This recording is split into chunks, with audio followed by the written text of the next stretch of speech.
أعوذ بالله من الشيطان الرجيم بسم الله الرحمن الرحيم الحمد لله رب العالمين الصلاة والسلام على رسول كريم وعلى آله وصحبه أجمعين رب اشرح لي صدري ويسر لي أمري واحلل عقدة من لساني يفقه قولي.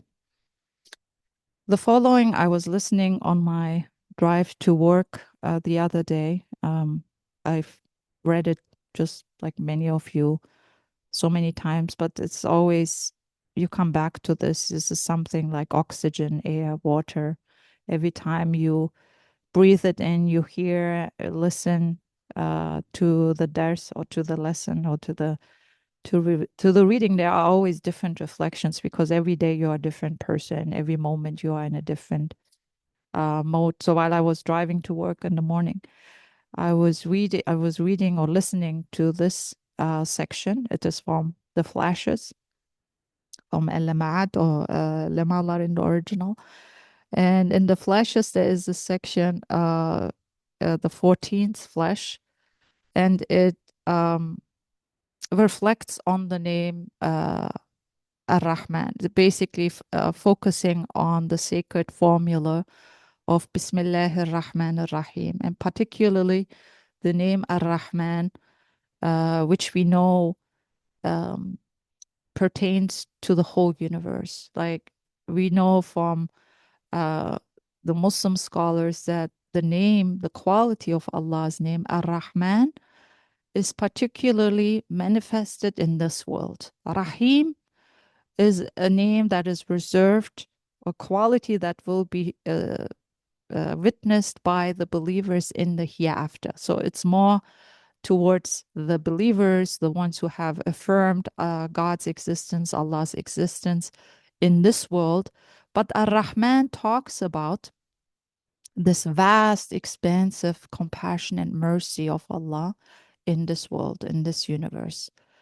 And so every time when we go out into nature, which we many times refer to as the book of the universe, Kitab al-Kainat, a book that invites us to read, reflect, and ponder. That's a Quranic pedagogy, right?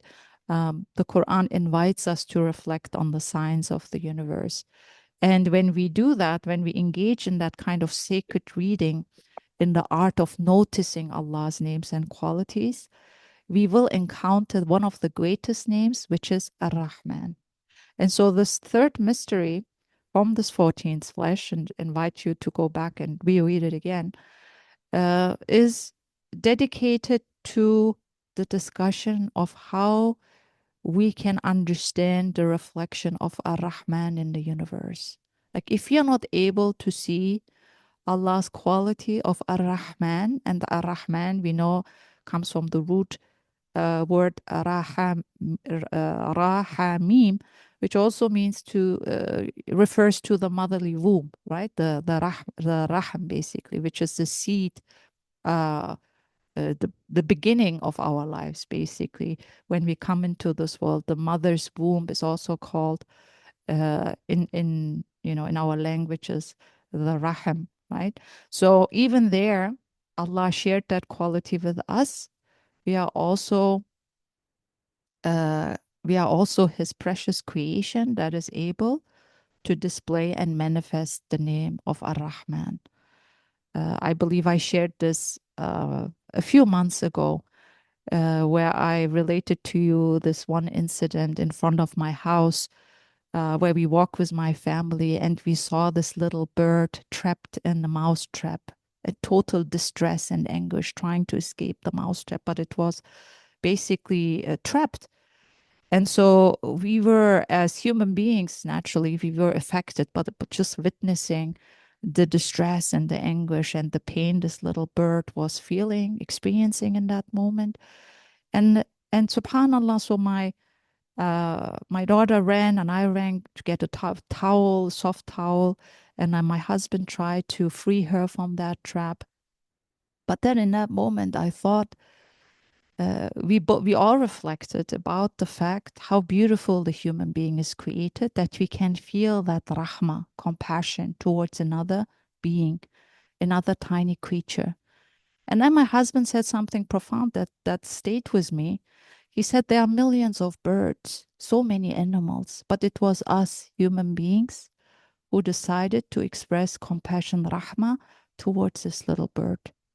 And that's also, of course, a manifestation of being a human being. Allah has shared this quality only with us. There were so many fellow birds, but they didn't care. They didn't care. They didn't stop to free their fellow bird, their fellow brother or sister in that moment of anguish. It was us human beings. And that also speaks to our fitra, of our innate nature, of our capacity to show and express that amazing quality of Allah, ar-Rahmah, towards one another, but also towards tiny little creatures that we feel hesitant to step even on an ant, to crush a fly, and that we feel affected by the emotional distress of another fellow creature, and that we feel called to help, to do something to relieve and alleviate their suffering. That is the true meaning of a human being. And that's also the beauty of our human nature, that we are honored in such a way. Ya Allah, I have it in me, Ya Rahman, to show your holy name of Rahmah, compassion to all beings, whether somebody is a non-believer or not, whether someone is a bird or a human being, doesn't matter. That compassion, Allah calls us to apply to everyone. And in this world, He gives it unconditionally to even to those who deny Him, who neglect Him, who reject Him, who mock Him, right? Who accuse Him of so many, many things, Allah, but still Allah lets His rahmah flow. And for us then, we are called to imitate that rahmah. Of course, we cannot be like Allah. Nothing is like Him. لَيْسَ كَمِثْلِهِ شَيْءٍ. Nothing is like Allah, the Creator, the source of compassion, the source of mercy. But in that moment, it was me, the human being, who decided to show rahmah to that tiny bird. And maybe that tiny bird on Judgment Day will say, Ya Allah, don't throw Zainab into the hellfire. She showed me compassion. Maybe it will intercede on my behalf. And maybe Allah will save me by that tiny action because it came really from a sincere place. Otherwise, I can also be indifferent to the suffering of other creatures. That's also a choice. But then we stop being human, right? And so I want to reflect on this. What does it mean to see Allah's rahmah manifested in the creation, in the book of the cosmos? But how do we become holy mirrors of that rahmah, divine mirrors of that rahmah? And when we do that, we become valuable, we become meaningful, we attain worth and dignity because we are able to show and extend Allah's compassion. We are vessels of that compassion. And alhamdulillah, all thanks be to Allah if we can do that. And we can also see human beings who make the choice not to show compassion. In this very moment, as we speak, we see how human beings can inflict suffering and injustice on so many beings, right? Exploit, abuse, misuse. So rahmah should be always front and center in our dealings, in our interactions, just like Allah shows us rahmah in this world, even though we are not deserving of it. We are not deserving.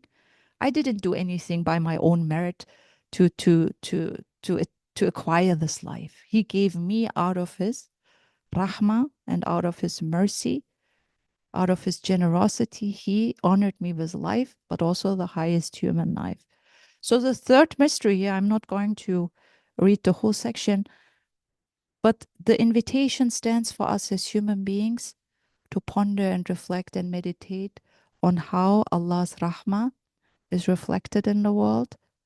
And here in Maryland, it has snowed. And the other night, I was just reading poems about snow. And again, it just put me in awe of the human being. Who sits and writes poetry about snow? It's a human being.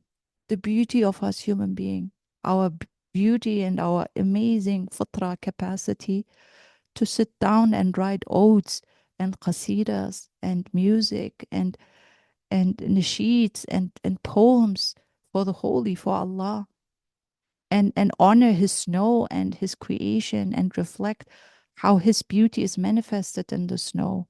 why he created the snow, how every little snow crystal is a unique display of his oneness, of his ahadiyya, of his uniqueness. And for me, there are so many ways then that the human being is honored. It's me who sits down and writes a piece of poem to honor Allah, right? And so it gets us thinking about, who am I? What am I called to be in this world? Am I here just to enjoy and enhance pleasure and enjoyment for nafs, for my lower desires? Or does Allah call me for the high life of the spirit? Think, ponder, reflect. That's what my duty is, to do that kind of dhikr and remembrance, to glorify Allah, to remember Him, reflect on Him. That's why we are here. Our ultimate sacred duty is to remember Allah, to know Him and remember Him, and to strengthen our iman in Him. That's our most sacred duty and responsibility. Otherwise, why are there so many changes around us and nobody but us recognizes it? Nobody but us is curious to learn about it. And that's the beauty also of the Risale-i Nur, that it invites us in a Quranic fashion. Think about who you are and in your relationship with Allah and the creation, and try to read these holy signs, these sacred signs of Allah. So in the third mystery, Allah's the Risale-i Nur, here it says, what makes this boundless universe rejoice is clearly divine mercy, Rahma. What makes this boundless universe rejoice is clearly divine mercy. And let me expand on this. What illuminates these dark beings is self-evidently divine mercy. What fosters and raises creatures struggling with their endless needs is self-evidently again divine mercy. What causes the whole universe to be turned towards man, like a tree together with all its parts is turned towards its fruit and causes it to look to him and run to his assistance, is clearly divine mercy, Rahma. So subhanAllah, it talks about us. We are the fruit of the creation. We are the crown of the creation, and the whole in the universe runs towards us, assists us, serves us. If you imagine the creation as this huge tree, everything in the tree works for the fruit. And everything in the tree is contained in the fruit and also can bring out another tree. So here what it says, everything in the universe works for the human being. But who made the universe run and serve the human being? Who? It's certainly not blind, deaf causes. They are not conscious. They have no wisdom. They have no power. They have no will. If we talk about so-called Mother Nature is soil, air, earth, water, fire. Those are the universal elements. But right now we observe, for example, the moment we come into this world, onto this planet, somebody takes care of us. And it's not our mother, right? Our mother is also serving us, or the parents. The moment we enter this world, Allah equips the source of compassion, the mother, with the blessed milk, which is uniquely fashioned for that newborn baby. Now, who decides that? Who is the cause of that?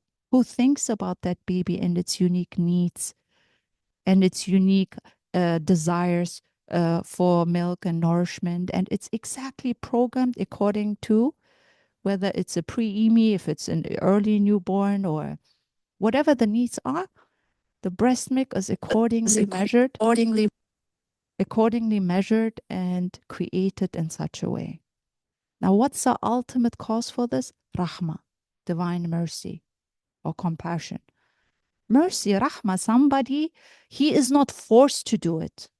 And also, like I said, if the most intelligent being is the human being, in that case, the mother, who is the most loving, caring, selfless person in that new child's life, she even doesn't know, I don't know how to create a drop of milk. Scientists don't know how to create a drop of that precious milk. And everybody knows now, science confirmed, the best thing you can offer as sustenance, as nourishment for that newborn life is the mother's milk. But who makes who makes everything servant to that human being who is so full of needs and weak and vulnerable? It's Rahma, divine mercy. And this is not just me. At this moment, as we are speaking, there are thousands of new life entering into this world. None of them is neglected. None of them is forgotten. None of them is somehow dismissed. This is divine mercy at play. It's not Mother Nature or the human being or certain scientist who can create that drop of milk.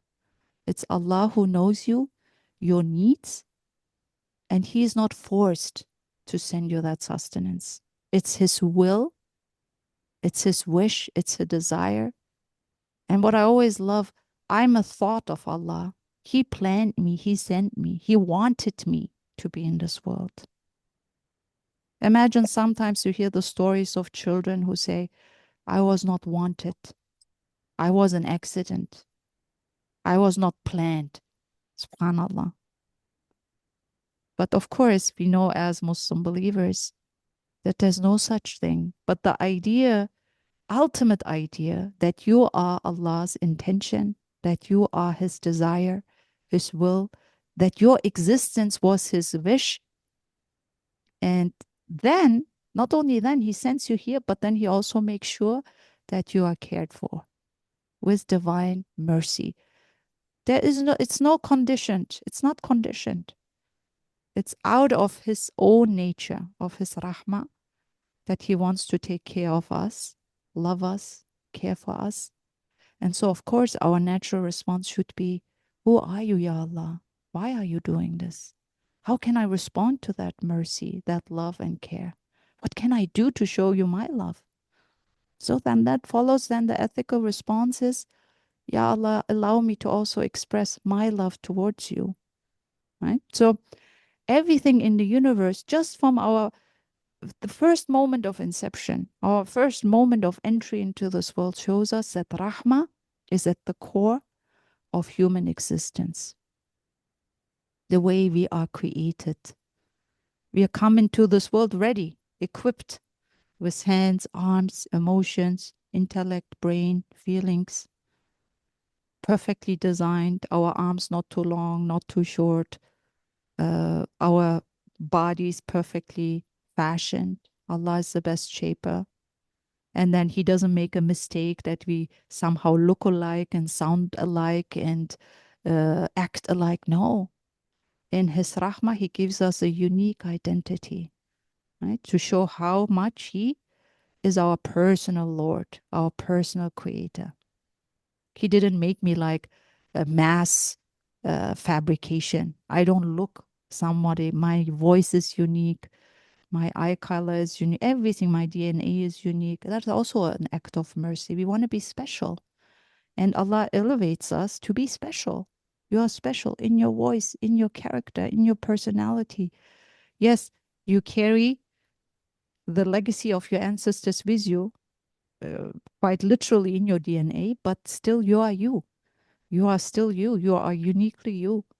And that's also a great honor, which comes from mercy, compassion, saying, I want to express how special you are, how important you are to me as a unique creation. And then we see our fingertips, our saliva, our DNA. Ya Rabbi, Allahu Akbar. Everything says Al-Ahad, the one, the one, the one. Don't you see? Who can create such a human being? And why should He create in such a way? Out of mercy. Nobody forced Allah to do it. Nobody intimidated Allah to do it. Hasha. Nobody compelled Him to do it. It was His own choice, His own will, His own decree, His own desire. How beautiful to be Allah's desire, His wish, His thought, His irada, His power. And that is manifested in our existence. So what does it say? What fills and illuminates boundless space and the empty vacant world and makes it rejoice is self-evidently divine mercy.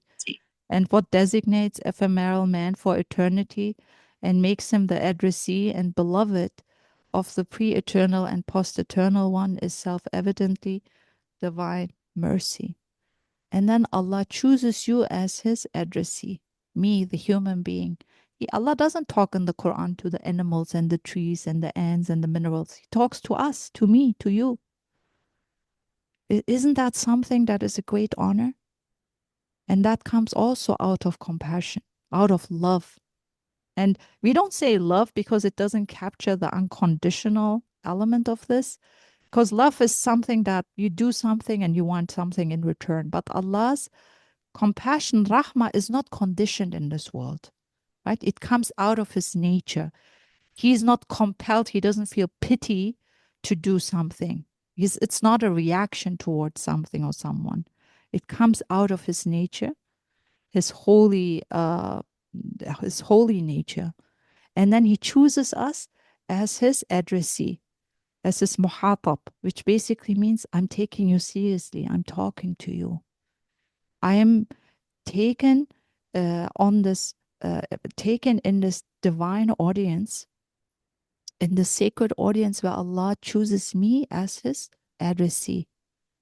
I mean, look at some people when we achieve a certain rank or reputation or fame, or if we are from a certain, royal family, people become very arrogant and very, full of greatness and they lose humility. They don't even talk to you anymore. Or even if you want to go see a doctor today, how long will you talk? When are you coming? What is your concern? If you don't have valid concerns, then don't come. Is that the case with Allah?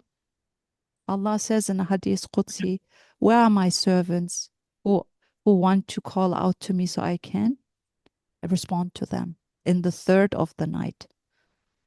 Who on earth, a dear friend, can you call them in the middle of the night if it's absolutely not an emergency? Certainly not. But Allah in his rahmah takes us as his addressee, as his beloved, and takes us seriously and says, for any occasion, any time, any moment, I'm here for you. I'm accessible to you. I'm present to your life, the small and the great. You don't need an appointment. You don't need to tell me how long you want to talk to me. You don't need to tell me how severe situation is. Whatever the topic, I'm here for you. Gharib. Like the Quran says, my servants ask you about me. I'm paraphrasing. Tell them I am near. I'm the most near. I am al-Qarib. Whenever they want to talk to me, I'm here. I'm listening. I'm hearing. Wherever I am, nothing is inappropriate. And Allah calls us to ask from him. He loves to give. Again, why? Because out of his rahmah, this vast, expansive rahmah, compassion, that has such a desire to be in connection with us. But do we say, Ya Allah, I want to be also in relationship with you. I want to be talking to you. I want to be in conversation with you. So, O human being, since divine mercy is such a powerful, inviting, sweet, assisting, lovable truth, say, in the name of Allah, the merciful, the compassionate, say, Bismillahir Rahmanir Rahim. So whenever we utter these words, we should remember how much rahmah is at play, how much rahmah is in our lives. It's a constant. We are constantly surrounded by rahmah. We are constantly treated by rahmah. I'm saying it because sometimes in this moment, as people look around the world and the repression and the suffering and the evil and the injustice, the question can come up, or the doubt or suspicion, is Allah's rahmah truly at play? Is he present? Is he listening? Is he seeing our suffering? Certainly he is, because rahmah is all around us. You just have to open your eyes, look inwardly, outwardly, and you will see it manifested. And then you will have no doubt, no questioning, no fear that rahmah will always be having the last word. Right? SubhanAllah, I look at the bird nests outside here of my yard. Snowstorms came, rain came, thunderstorms came, but Allah in His Rahmah still has them up protected high in the tree. Well, according to causes, they should have been falling down. They should not be stable. They should not be hanging there. But if Allah's Rahmah decides and desires that you will stand and you will be preserved and you still will be hanging there, you will be. You will be standing strong. Just like that tiny little fragile bird nest. So for me, that's the explanation, the manifestation of Ar-Rahman. If Allah is preserving in His mercy, in His vast compassion, that tiny little bird nest, then He surely will not neglect my needs. He surely will not dismiss my needs and desires, my prayers, my tears, my struggle. Of course not. The Rahmah that is all around us is seen. The moment I enter this world, who sustains me with vitamins, minerals, with enough sunlight, enough rain, the perfect soil, who has prepared this earth in a way that makes it livable and makes it able that we can inhabit it. It's Allah's Rahmah. And nobody asked for it. Nobody knows even how it works. We are so clueless and ignorant about the workings in the cosmos, in the universe. We think we know it all, but we don't. Still, majority of the knowledge is still uncovered for us. And yet we make huge claims about the invisible world, the alamul ghaib, the world of the unseen. So to conclude, O man, O human being, since divine mercy is such a powerful, inviting, sweet, assisting, lovable truth, say, in the name of Allah, the merciful, the compassionate, adhere to this truth and be saved from absolute desolation and the pains of unending needs. Draw close to the throne of the pre-eternal and post-eternal monarch, and availing yourself of the compassionate and grace of divine mercy, become his addressee, his friend, and his beloved. And we see who is that ultimate manifestation, Habibullah sallallahu alaihi wasallam, peace and blessings be upon him. The Prophet is this ultimate manifestation of Rahmah. We have not sent you except as a mercy to the worlds.